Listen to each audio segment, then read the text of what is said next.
Hello basketball coaches and basketball players, my name is Alan from Al's Basketball Training, and today I'm going to talk to you about the differences between a shooting guard and a small forward. Now, in today's game, I should mention that in today's game, there is no such thing as an individual player who plays only one position.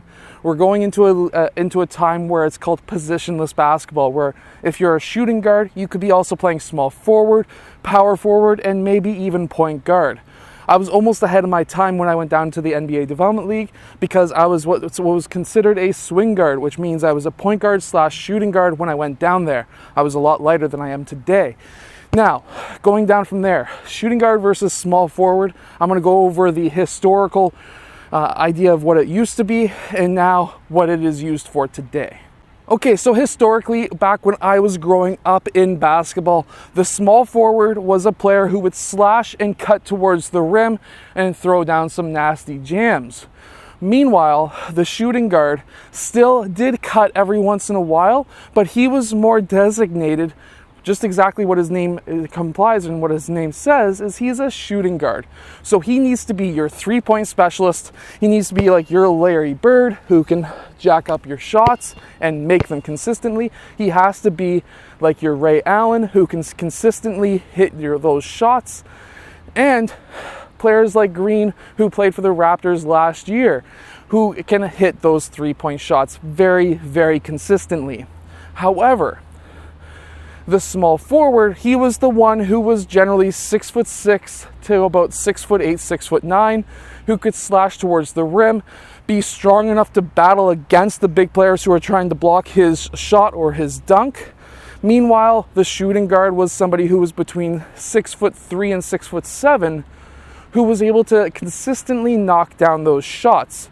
The small forward was historically around 6'8", and shooting guard is generally 6'5", 6'6" on average. Now, going down from there even further.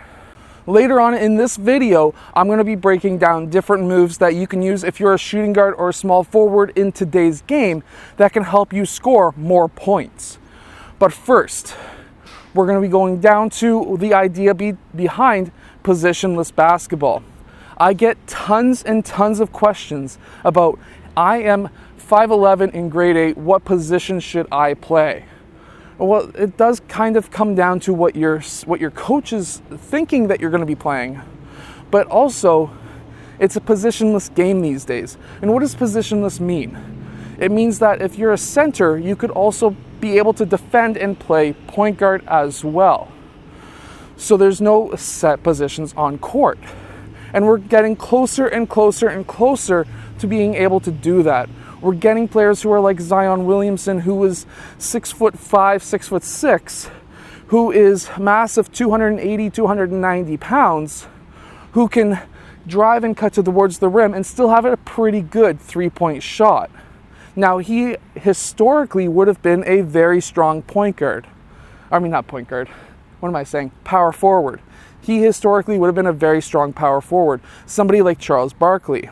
However, in today's game, they may be still sticking him down there, but in game, he's going to be playing more of what a small forward or what a shooting guard would historically be playing as well, because they're running sets that don't just have him sitting in the low post or the high post, they're also playing him in sets that have him out in the three-point line. So to keep that in mind. Okay, so now some quick moves that you can do on court that can get you more abilities or more chances at scoring in basketball. So, for one, if you don't have the ball just yet and you're cutting baseline, the one thing some players do is they just kind of cut out and they stand here. They wait for a pass and now they're ready to go. But instead, what you should be doing is cutting out, having your hand up, and then when you catch that ball, make sure that you're pivoting to this right leg, especially if you know you're going to take that shot, because now you can dribble out one step, pick up that foot, and take that shot, and you're square to the basket. So in quicker speed, it looks like this, or it looks like this, and you can take that shot. That's one move that a lot of small forwards and shooting guards need to learn. So going really slowly, you take that left foot. That's when you catch the ball, you pivot, you now take your dribble, and now you can square up to the basket and take that shot. Now, another move that you need to learn as a small forward or shooting guard is also, when you receive that ball, how to do a drive fake or a shot fake and drive towards the rim.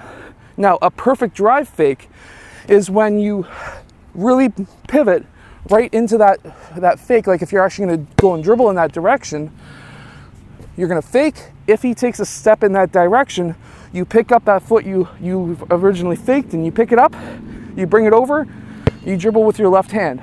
The reason why you want to do this is because now your right foot is protecting the dribble, your right hand protecting the dribble, and also you're not traveling either, which is a fantastic thing to aim for, is not traveling.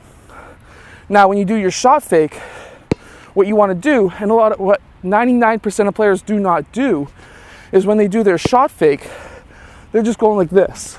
This sort of can sell it to some players. If you want to become a really good shot fake player, you want to go up on your toes and then drive. You're allowed to go up on your toes. There's no travel involved with going up on your toes. There's a travel involved if you take a little bit of a hop, but you don't want to do that.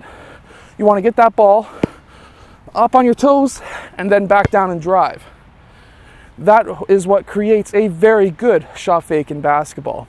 So with that information, as well as those moves, if you practice those moves, you will become a very good shooting guard and small forward in that hybrid position. I hope that you've enjoyed today's video. If you have, hit that like button, subscribe, and I'll see you guys again tomorrow for another Twice a Day basketball video.